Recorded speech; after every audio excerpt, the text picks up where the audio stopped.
The doctor walked into that room holding the clipboard. She looked at Neil, then she looked at Marcus, then she looked back down at the clipboard.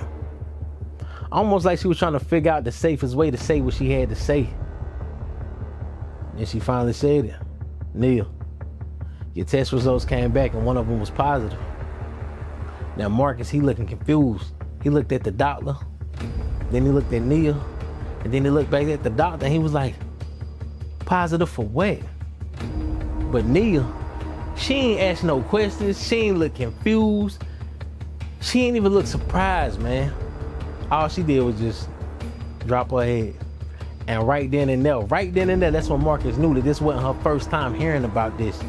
See, what Marcus didn't know, what he didn't know was 6 weeks earlier, while he was working 12-hour shifts, putting that nursery together and preparing to become a father, the woman that was carrying his son was sitting inside of another man's car.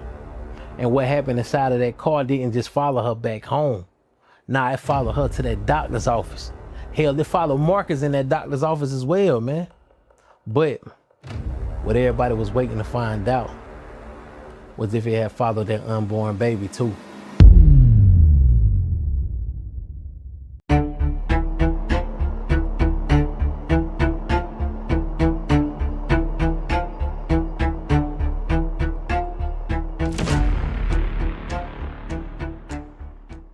Now, before we get into the story, let me keep it all the way real with y'all. I done cheated on women while they was pregnant. Yeah, I have.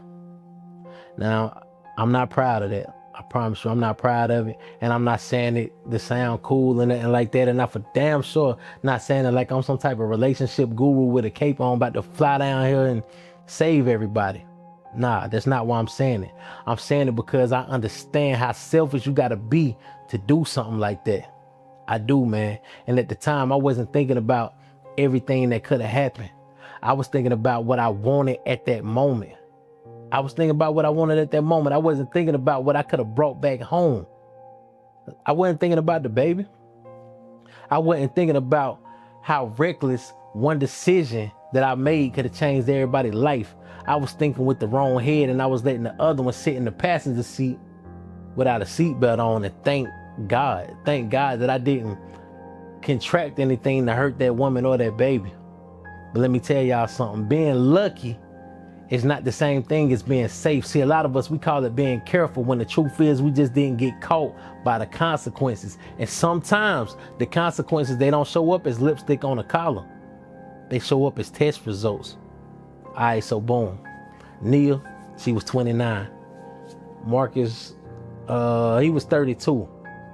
They've been together for probably like about 4 years at the time. And according to everybody else, you know, the people on the outside looking in, they had that solid relationship. You know, the relationship goals, they had the pictures and the matching outfits. They already had the baby shower planned. Hell, they even already had the baby name picked out. Malachi. I like that name. That's a dope name.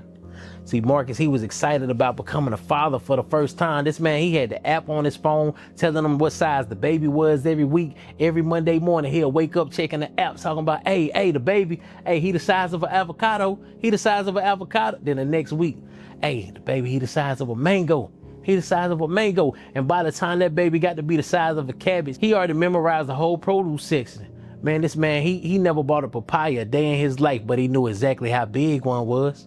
He worked at this distribution center, and like sometimes he'll work 10 hours, 12 hours. He'd get off work tired as hell. He'll come home, shower, shave, and go straight in the nursery and keep working on the nursery, man. He painted the walls himself. He put the crib together. Now, I ain't gonna lie, that crib had my boy stressed out.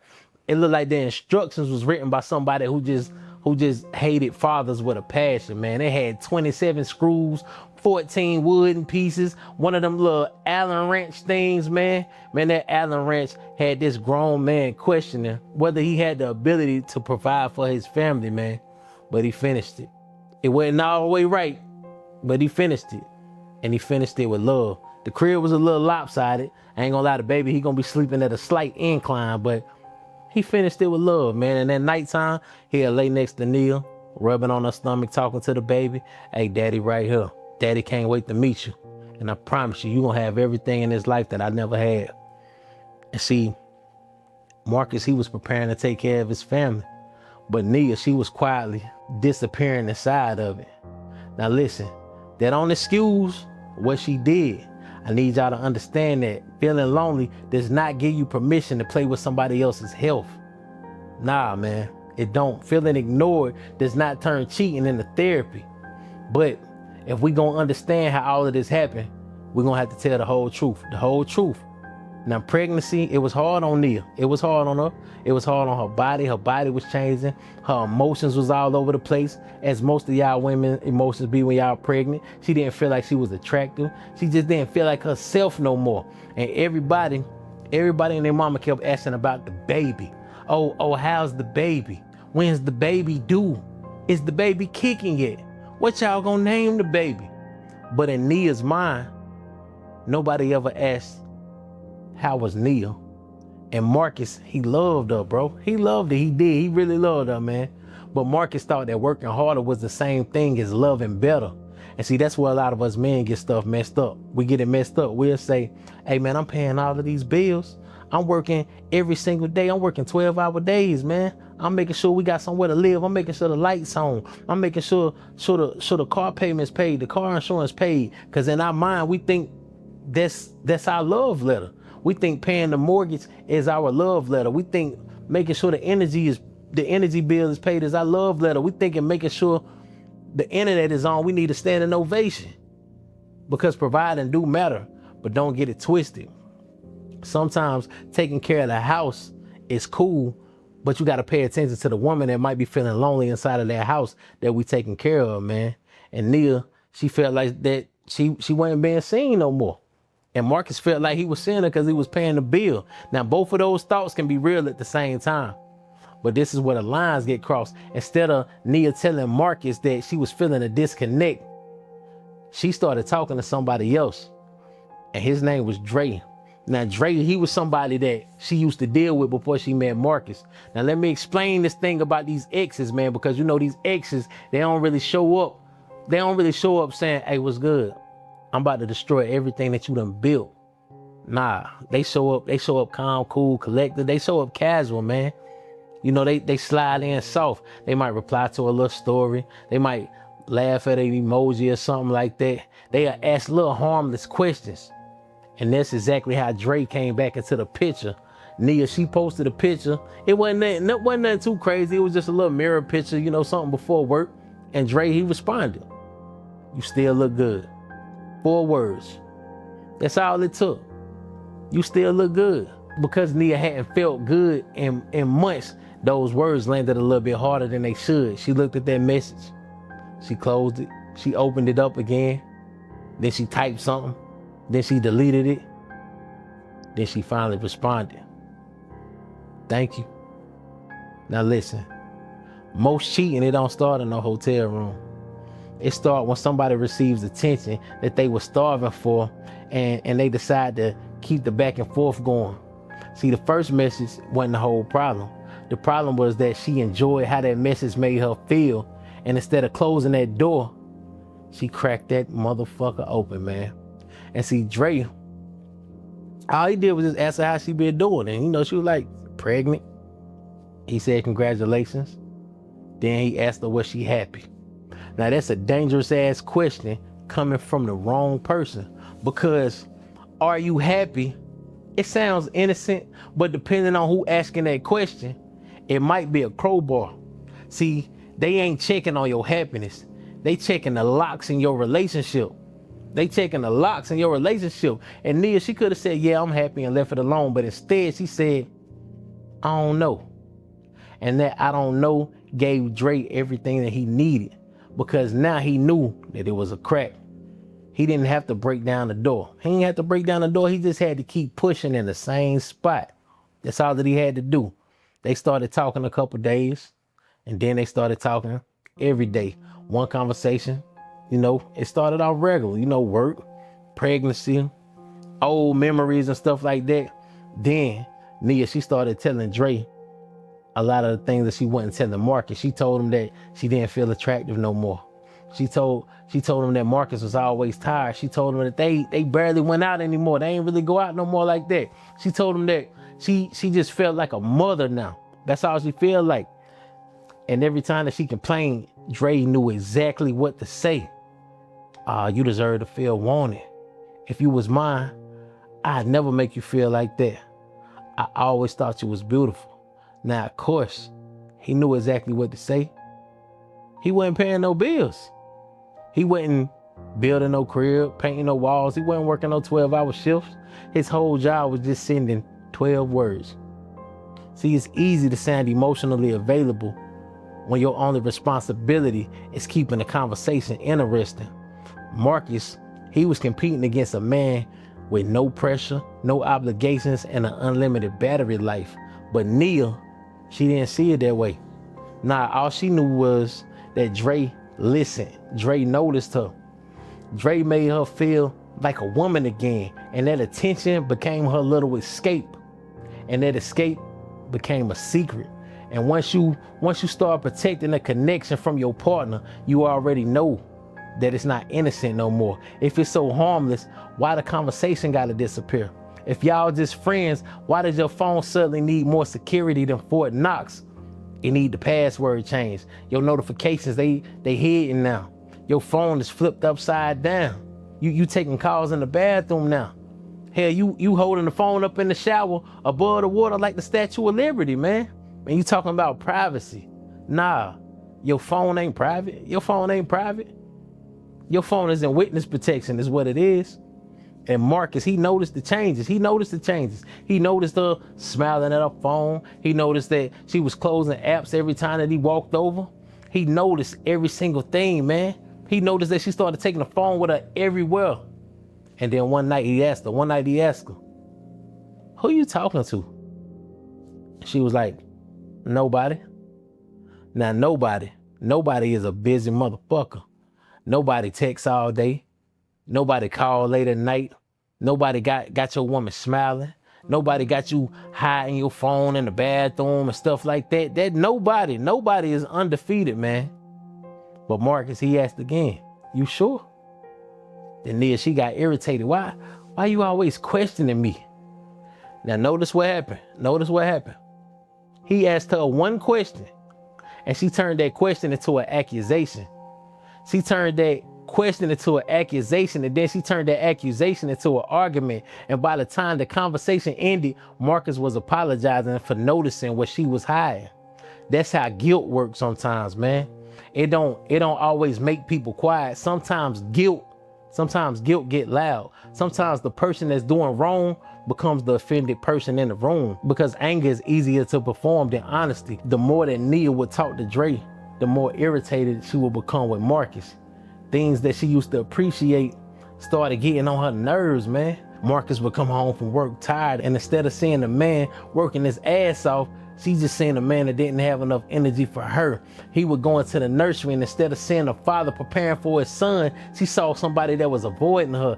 Every mistake Marcus made became evidence. Every good thing that he did got ignored, because when somebody wants permission to do wrong, they start building a version of you that deserve it. That's when Nia started rewriting their relationship. Now Marcus never loved her. Marcus never paid her no attention. Marcus was controlling. Marcus always cared about the baby. He always cared about the baby. Was Marcus perfect? Hell no. But he wasn't the monster that she needed him to become, though. See, guilt always needs a story. Nobody wants to look in the mirror and say, I'm hurting somebody who genuinely loves me because I like the way the other person is making me feel. That sounds horrible, man. It sounds horrible. So the mind got to clean it up. The mind cleans it up. Now you're not cheating. You're neglected. Now you're not sneaking. You just finding yourself. You ain't lying. Nah, you protecting your peace. See, people, they'll rename the dirt before they admit that they the ones getting muddy. One Friday night, Marcus, he was scheduled to work late. He kissed Nia before he left. Then he kissed her stomach. He told Malachi, hey, Daddy gonna see you tonight. But Marcus, he got out of work a little bit earlier than expected. He decided to stop at the store and pick up some food. He called Nia, no answer. He called her again, no answer. He shot her a little text message, nothing. Now, normally, he probably wouldn't think too much about it. But once doubt enters into the relationship, the silence get loud. So he checked the location. And of course her location was off. Now his heart started beating different. He called her one more time. And this time she answered. But when she answered, she sounded nervous. "Hey, what's up?" And Marcus was like, "Where you at?" She told him that she was at her friend Kayla's house. And Marcus asked, "Why your location off?" And Nia was like, "Man, my phone been acting weird." Listen, phones only start acting weird when the truth about to act regular. Battery dying, service messing up, location accidentally turned off, messages deleting themselves. Man, these phones taking the blame for everything. See, if phones could talk, they'd be like, "Leave me the hell out of this. I delivered every message exactly the way that it was supposed to be sent." But Marcus, he ain't argue. He just said, "All right." But Nia, she wasn't at Kayla's house. She was sitting inside Dre's car. And that night, the emotional line, it became physical. Now, I'm not about to give y'all no graphic play-by-play because this ain't that type of story. But what matters is they didn't protect themselves. And see, that's what selfishness became dangerous. Because now, this wasn't just about attraction. This wasn't just about being lonely. This wasn't about Marcus getting his feelings hurt. Nah, man, there was an unborn child involved. When you cheating unprotected, you making a medical decision for somebody who doesn't even know that they part of the situation. You gambling with a whole nother person's body using information that they don't have. And when somebody is pregnant, that gamble can reach somebody who ain't even took their first breath yet. Nia, she went home that night, man. She went home that night. And Marcus, he was already there when she got there. He was sitting on the couch, no TV on, no music, just sitting there. Nia, she walked in and she said, "I thought you was working late." Marcus looked at her and said, "I thought you was at Kayla's house." Now she froze for a second, just a second, but sometimes a second will tell you everything. She said she had left Kayla's house and stopped by the store. And Marcus looked at her hands and was like, "No bags?" She said, "The store didn't have what I was looking for." The store didn't have what I was looking for. Now the lie needed another lie. And that lie needed a cousin. And before long, lies just got the whole family reunion happening in the living room. Marcus wanted to keep questioning her, but he didn't. Because you know why? He was afraid to know the answer. See, a lot of people, they say they want the truth, but sometimes we only want the truth if it confirms what we hoping. Marcus, he wasn't ready to know, so he just let it go. Or at least he pretended to. Nia, she took a shower, climbed in the bed. Marcus, he laid down next to her. He put his hands on her stomach like he always did. Malachi, he kicked. Marcus smiled. That's what make this story so cold. That same night Nia was being with another man, Marcus was laying beside her, talking to their son. This man thought that he was touching the safest place in his life. He had no idea that danger might have already been sitting inside of the room with them, man. A couple of weeks passed. Dre started acting strange. Of course. His responses got shorter.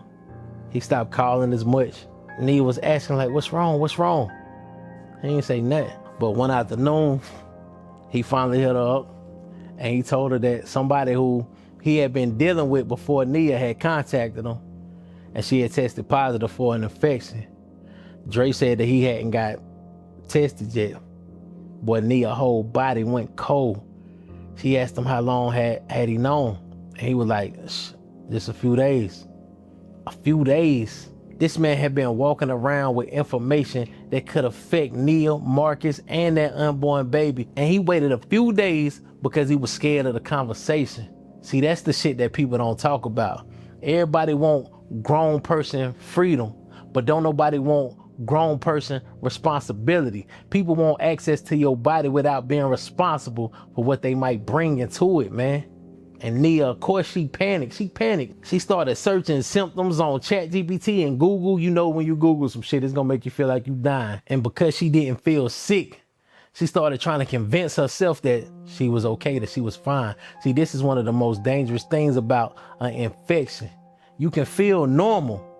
You can look normal. You can go to work. You can laugh. You can joke. You can eat. You can lay beside somebody who trusts you and still has something happening inside of your body. See, silence don't mean safety. Sometimes consequences, they whisper until they start screaming. See, Nia had a paternal appointment coming up. She didn't tell Marcus about Dre. She didn't tell him about the call neither. She went to that appointment. Oh yeah, she went to that appointment and agreed to the testing. Then she waited. Every time the phone rang, her stomach would drop. Every time Marcus touched her, she felt guilty. Every time that he mentioned Malachi, she felt even worse, but she still didn't confess. See, that's what fear do. It'll make you keep digging because climbing out requires admitting that you picked up the shovel. Then the doctor's office, they called and asked Nia to come into the office. Marcus, he offered to go with her. She tried to tell him that nah, she can handle it herself. But Marcus, he insisted. Marcus, he was like, bro, this is an important appointment. So of course he want to go. And now we back in the room where the story started off at. The doctor, she walked in holding that clipboard. She looked at Nia. She looked at Marcus. And then she said, Nia, one of your tests came back positive. And then Marcus asked, positive for what? And the doctor explained that Nia had tested positive for syphilis. She explained that it was treatable, but they needed to move quickly. She explained that infections during pregnancy can create serious risk for the baby. She told Marcus that he needed to be tested too. Marcus, he just stared at the doctor. Then he turned to Nia. And he was like, how? She didn't answer. He asked again, how? And Nia, she started crying. Now Marcus, he already knew. He didn't need no names. He didn't need no dates. He didn't even need no screenshots. Her tears had already testified. But he asked anyway, was it somebody else? Nia nodded. Marcus stood up so fast and the chair slid backwards. He started pacing back and forth. He kept rubbing the top of his head. He wasn't yelling yet. He wasn't yelling yet. He was trying to understand how the woman that was carrying his child could risk all three of them for attention from somebody who wasn't even sitting in the room, man. Marcus asked, did you know? And Nia said she had just found out a few days ago. And then Marcus was like, and you didn't even tell me. She was like, I was scared. Marcus looked at her and he was like, you was scared? What about me? What about our child? You had time to be scared after you already decided for everybody? And see, that's the part people miss. Cheating ain't only about breaking a promise. Sometimes cheating removes another person's ability to protect themselves. Marcus didn't get to decide whether he wanted to take that risk.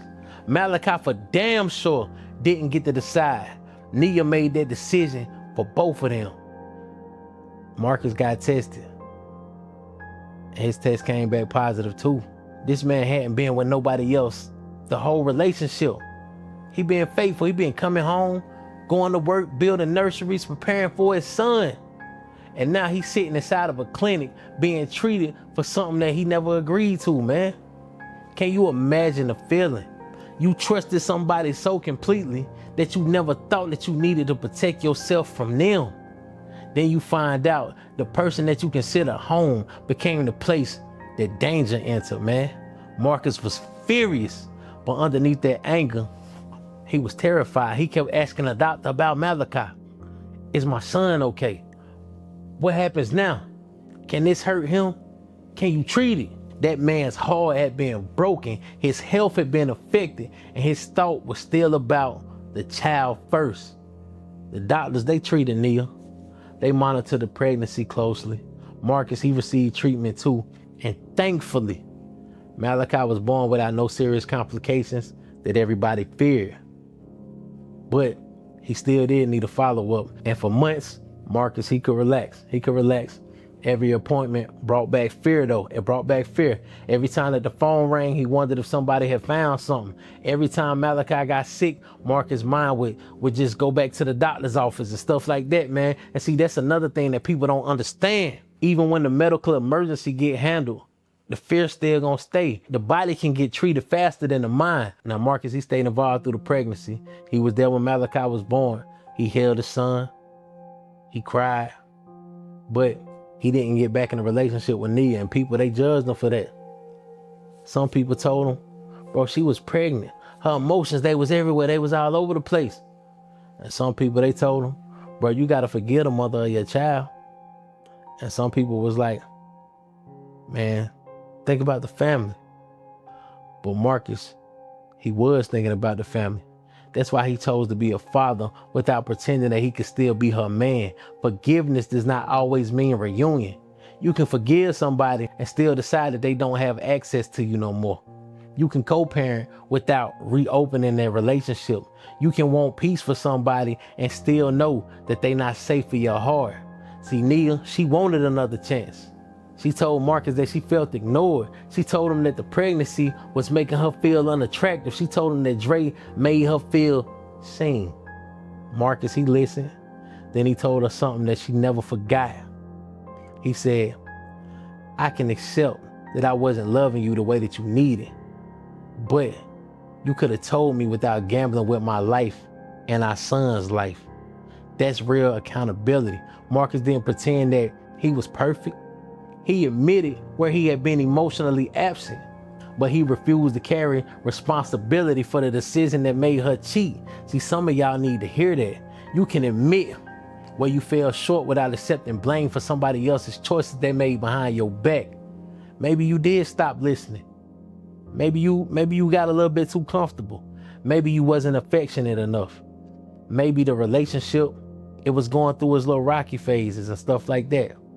But cheating was always their decision. Don't let somebody use your imperfection as permission to be dishonest. Nia's loneliness explained the door, but it didn't excuse her for walking through it.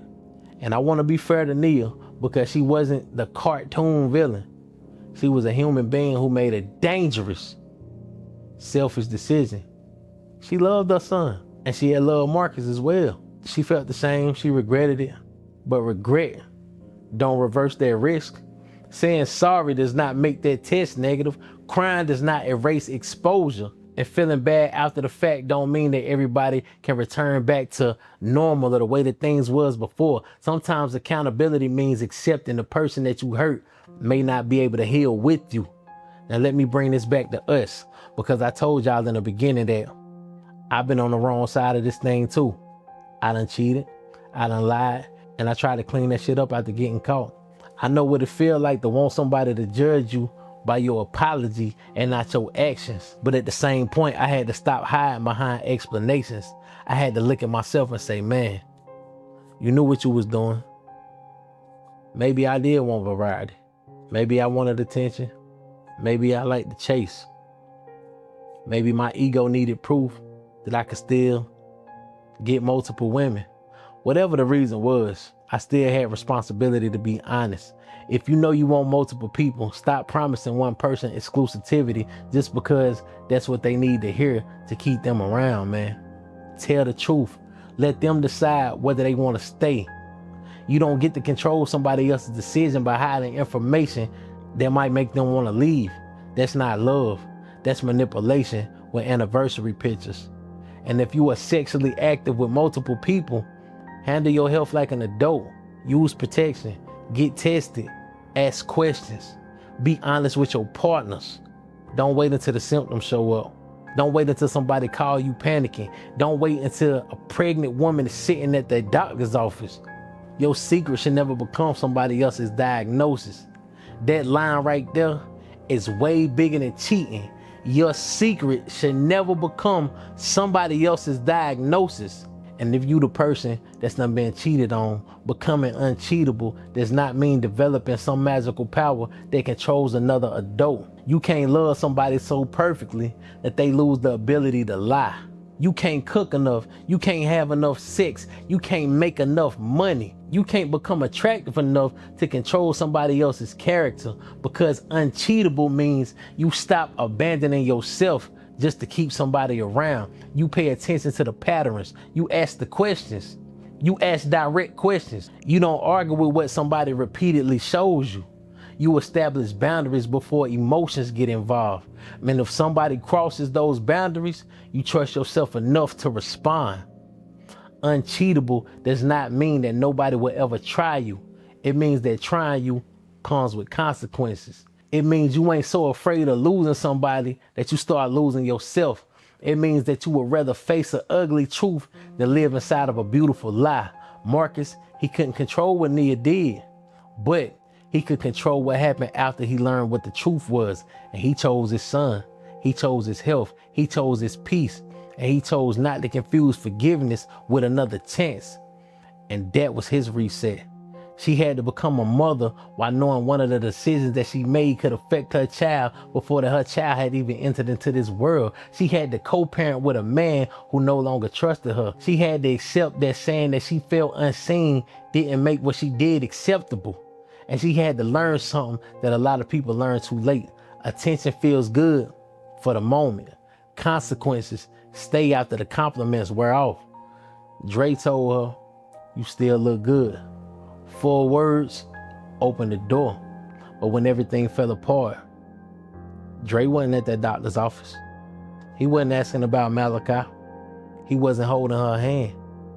He wasn't helping her repair the family. That temporary attention disappeared right when the permanent consequences arrived. Somebody there help you destroy your whole relationship and then leave you standing alone in the rubble. Think about that shit. Before you risk your relationship, your family, or somebody else's health for a secret connection, ask yourself one question. If everything comes to the light tomorrow, is this person still gonna be standing by my side when I'm facing the consequences? Because a person willing to sneak with you ain't always willing to suffer with you.